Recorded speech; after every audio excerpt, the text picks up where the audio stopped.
Assalamualaikum warahmatullahi wabarakatuh. Kami dari kelompok 14 akan mempresentasikan hasil kerja kami yang berjudul Analisis Laporan Keuangan. Sebelum masuk ke materi, saya akan memperkenalkan terlebih dahulu anggota kelompok.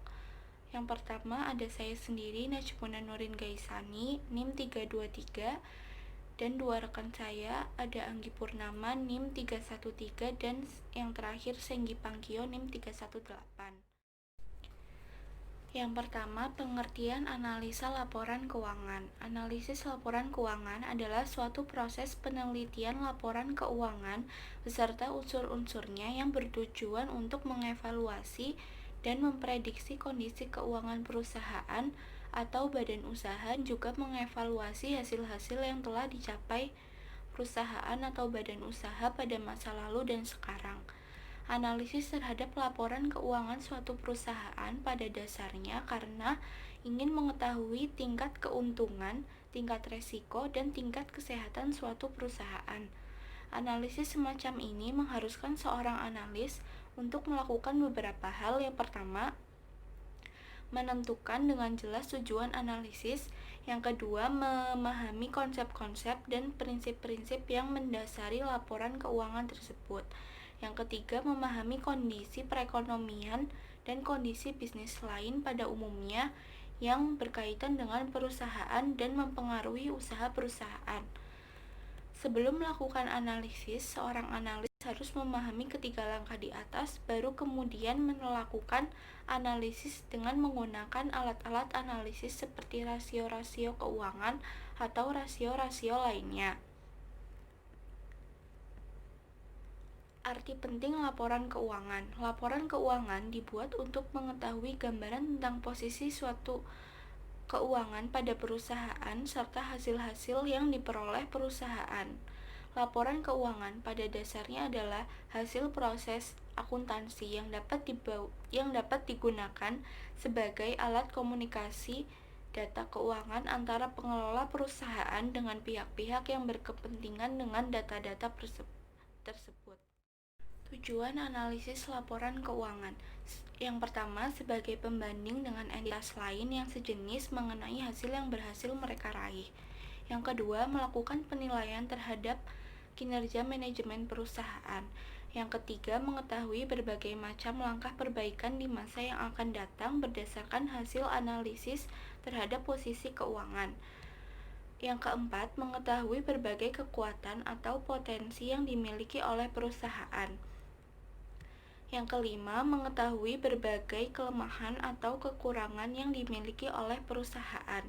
Yang keenam, menilai kewajaran dari laporan keuangan yang disajikan. Selanjutnya, keterbatasan analisis laporan keuangan. Secara umum, terdapat 9 keterbatasan utama laporan keuangan sebagai berikut. Yang pertama, laporan keuangan bersifat historis. Karena laporan keuangan merupakan transaksi dan peristiwa yang terjadi di masa lalu, bukan transaksi di masa mendatang. Yang kedua, laporan keuangan bersifat umum, baik dari sisi informasi maupun manfaat bagi pengguna. Adanya informasi khusus yang dibutuhkan pihak tertentu tidak dapat disajikan secara langsung dari laporan keuangan saja, karena sesuai karakteristik laporan keuangan, penyajian laporan keuangan harus bersifat umum. Yang ketiga, bersifat konservatif dalam menghadapi ketidakpastian. Apabila terdapat kemungkinan kesimpulan yang tidak pasti mengenai penilaian suatu pos, maka umumnya akan dipilih alternatif yang menghasilkan laba bersih atau nilai aset yang paling kecil.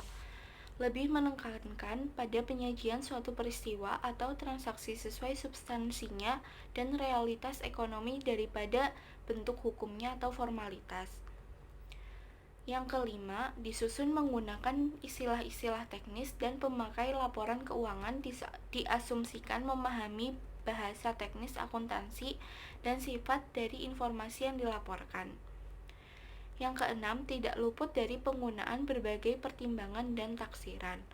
Yang ketujuh, laporan keuangan hanya melaporkan informasi yang material, padahal dalam transaksi perusahaan juga terdapat informasi-informasi yang tidak material, yang mungkin juga sedikit berpengaruh pada pengambilan keputusan. Yang kedelapan, adanya berbagai alternatif metode akuntansi yang dapat digunakan sehingga menimbulkan variasi dalam pengukuran sumber daya ekonomis dan tingkat kesuksesan antara bank. Yang terakhir, informasi penyajian bersifat kualitatif dan fakta yang tidak dapat dikuantifikasikan umumnya diabaikan. Selanjutnya, laporan dalam bentuk komparatif dan common size. Laporan keuangan komparatif. Analisis komparatif adalah teknik yang dilakukan dengan cara membuat perbandingan antar elemen laporan keuangan yang sama untuk beberapa periode yang berurutan. Tujuan analisis komparatif adalah untuk memperoleh gambaran tentang arah dan kecenderungan atau tendensi tentang perubahan yang mungkin akan terjadi pada setiap elemen laporan di keuangan di masa yang akan datang. Informasi hasil analisis komparatif bermanfaat untuk memprediksi tentang kemungkinan yang akan terjadi pada setiap elemen laporan keuangan di masa yang akan datang. Perbandingan dapat dilakukan dengan dua pendekatan, yaitu yang pertama ada pendekatan year-to-year change analysis dan yang kedua pendekatan index number trend. Selanjutnya, prosedur analisis komparatif. Yang pertama, menentukan tahun dasar. Yang kedua, menghitung kenaikan atau penurunan tiap-tiap pos dalam jumlah uang dengan mengurangkan jumlah uang dari laporan keuangan yang diperbandingkan dengan jumlah uang dalam tahun dasar. Yang ketiga, menghitung kenaikan atau penurunan tiap-tiap pos dalam persentase dengan membagi kenaikan atau penurunan jumlah uang untuk tiap-tiap pos dengan jumlah uang pos yang sama dalam tahun dasar. Yang keempat, menghitung rasio dengan membagi jumlah uang tiap pos dari laporan keuangan yang diperbandingkan dengan jumlah uang yang sama dalam tahun dasar. Selanjutnya, analisis common size. Analisis common size merupakan teknik analisis laporan keuangan yang disusun secara vertikal dengan menunjukkan persentase investasi pada masing-masing pos aktiva terhadap totalnya, pos-pos pasiva terhadap totalnya, dan pos-pos biaya terhadap penjualan bersih. Tujuan analisis ini yaitu untuk mengetahui distribusi investasi dalam masing-masing aktiva, komposisi modal yang digunakan dalam perusahaan, serta komposisi biaya-biaya yang terjadi sehingga dapat dievaluasi. Prosedur analisis common size yang pertama ada menentukan angka 100% untuk total aktiva, total pasiva, dan penjualan bersih. Yang kedua, menghitung rasio dari tiap-tiap pos dengan cara membagi jumlah dari masing-masing pos terhadap jumlah totalnya. Prosedur yang terakhir, mengevaluasi pos-pos neraca, laba rugi, serta memberikan interpretasi. Selanjutnya akan dibacakan oleh Anggi Purnama.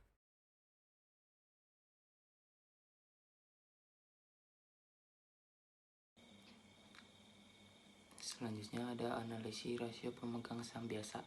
Secara umum, saham biasa atau common stock adalah surat berharga yang dipegang atau dimiliki oleh pemilik sebenarnya. Jadi, pemilik saham biasa ini menanggung semua keuntungan dan risiko bisnis yang terjadi pada perusahaan. Selain itu, pemegang saham biasa tidak memiliki hak istimewa seperti halnya pemegang saham preferred. Ada contohnya yaitu pembagian dividen. Rasio yang bisa juga diukur dengan jumlah dividen tunai yang dibagikan kepada pemegang saham bisa relatif terhadap nilai pasar per saham atau disebut juga dividend yield ratio.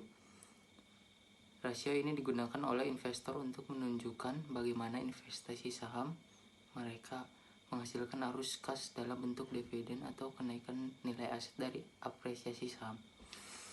Investor berinvestasi pada suatu saham untuk mendapatkan pengembalian baik dari dividen atau apresiasi nilai saham. Hal tersebut mengacu pada masing-masing gaya atau sifat para investor yang berbeda-beda.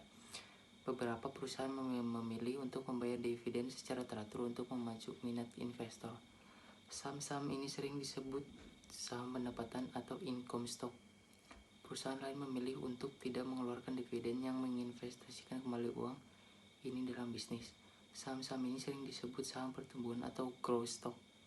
Investor menggunakan rasio ini untuk menghitung arus kas yang didapat dari investasi mereka pada suatu saham. Dengan kata lain, investor ini tahu berapa banyak dividen yang mereka peroleh untuk setiap uang yang diinvestasikan pada saham tersebut. Sebuah perusahaan dengan hasil dividen tertinggi akan membayar para investornya dividen yang tinggi juga. Bahkan nilai dividen yang dibagikan pada suatu perusahaan tersebut melampaui nilai pasar wajar saham mereka. Ini berarti investor mendapatkan kompensasi yang sangat tinggi untuk investasi mereka dibandingkan dengan saham yang menghasilkan dividen yang lebih rendah. Selanjutnya ada analisis rasio kreditur jangka pendek. Kreditur jangka pendek merupakan orang atau lembaga keuangan yang memberi pinjaman kepada perusahaan dalam jangka pendek atau yang pinjam akan segera jatuh tempo. Kreditur jangka pendek ini akan lebih menekankan pada kemampuan perusahaan untuk memenuhi kebutuhan jangka pendeknya atau lebih tertarik pada likuiditas. Rasio untuk mengukur kemampuan perusahaan untuk memenuhi kebutuhan finansialnya dalam jangka pendek ada beberapa jenis rasio likuiditas, antara lain A. Current ratio, yaitu rasio untuk mengukur kemampuan perusahaan dalam membayar kewajiban finansial jangka pendek dengan menggunakan aktiva lancar. Yang kedua, cash ratio, yaitu rasio untuk mengukur kemampuan perusahaan untuk membayar kewajiban finansial jangka pendek dengan menggunakan kas yang tersedia dan berikut surat berharga untuk efek jangka pendek. Yang ketiga ada quick ratio and easy test ratio, yaitu rasio untuk mengukur kemampuan perusahaan dalam membayar kewajiban finansial jangka pendek dengan menggunakan aktiva lancar yang lebih liquid atau liquid asset. Catatan, nilai ideal dari ketiga analisis rasio likuiditas ini adalah minimum sebesar 150%. Semakin besar, maka semakin baik dari perusahaan dalam kondisi yang sehat. Assalamualaikum warahmatullahi wabarakatuh.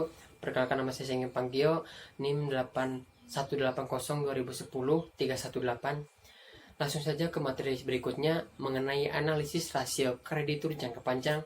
Kreditur jangka panjang merupakan orang atau lembaga keuangan yang memberikan pinjaman jangka panjang atau memegang obligasi yang dikeluarkan perusahaan.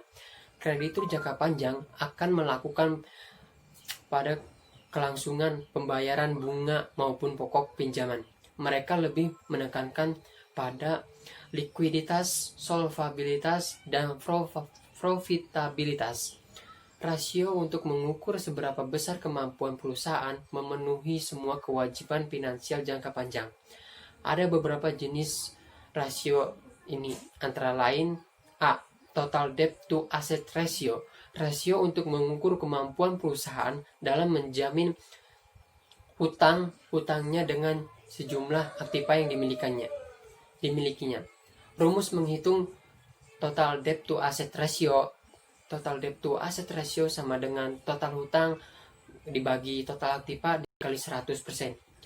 Yang kedua, total debt to equity ratio. Rasio untuk mengukur seberapa besar perusahaan dibiayai oleh kreditur dibandingkan dengan equity.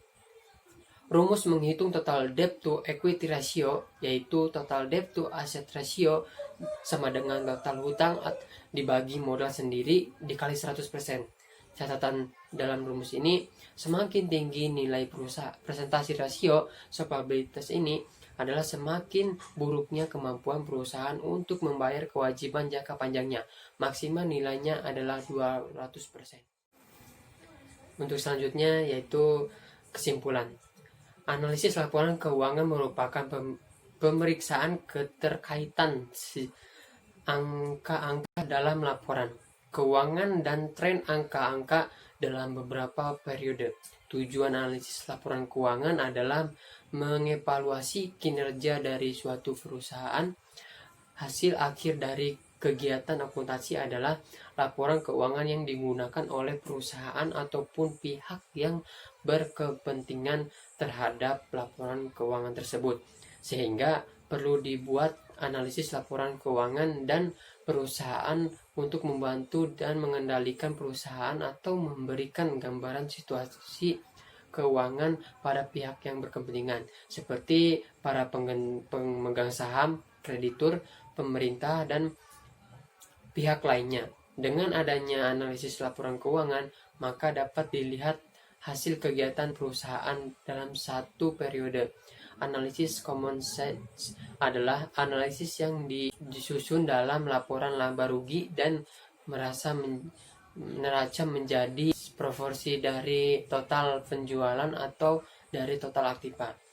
Analisis rasio adalah yang menghubungkan perkiraan neraca dan laporan laba rugi terhadap satu dengan yang lainnya, memberikan gambaran tentang sejarah perusahaan dan penilaian terhadap suatu perusahaan tertentu.